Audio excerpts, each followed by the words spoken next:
gain.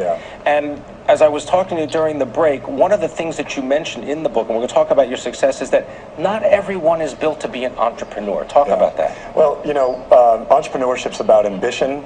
It's about problem solving, and a lot of people don't care to solve problems. So, you know, as entrepreneurs, we try to solve problems, and we have to have ambition to do that. And sometimes we have to be crazy enough to think we can, and other people, you know, they're so employee programmed and so employee minded that maybe that can't break from them in terms of, you know, their thinking.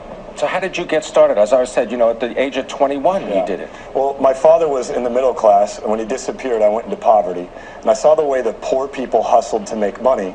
And then, you know, by the grace of God and some luck, I got a mentor when I was about 17 years old, and he was one of the working wealthy. And so I saw that the poor, working poor, and the working wealthy were the same species. They just didn't know it. One played by the rules, and one made up their own rules. And so I decided to become a legal entrepreneur as opposed to an illegal entrepreneur, which is what the streets are, you know, riddled with. Now, talk about what you're doing currently, because I know that you've got this health food business. Tell me about that. So during the recession, we got bought by a group called Blythe, which is a publicly traded company.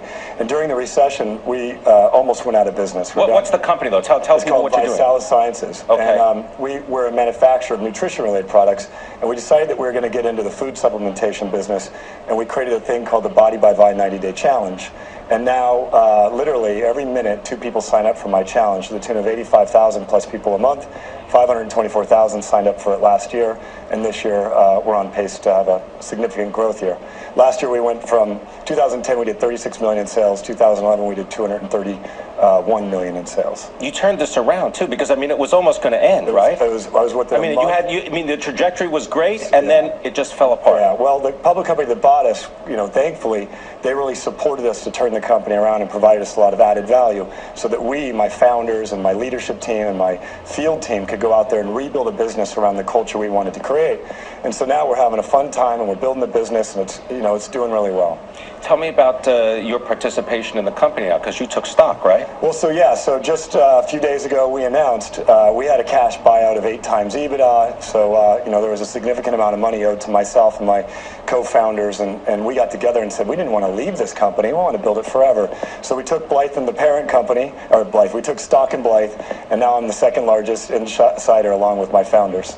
Congratulations. Yeah. I want to thank you very much for joining us today. Thank you. Ryan Blair, good luck and great work. Thank you. Yeah, all right. Not everyone's an entrepreneur, but you did it. All right, that does it for today. Coming up next, we've got Emily Chang. The rest of the Bloomberg West team has all the top technology stories. Facebook, and more Facebook. Thanks for taking stock. I'm Pim Fox. Good night.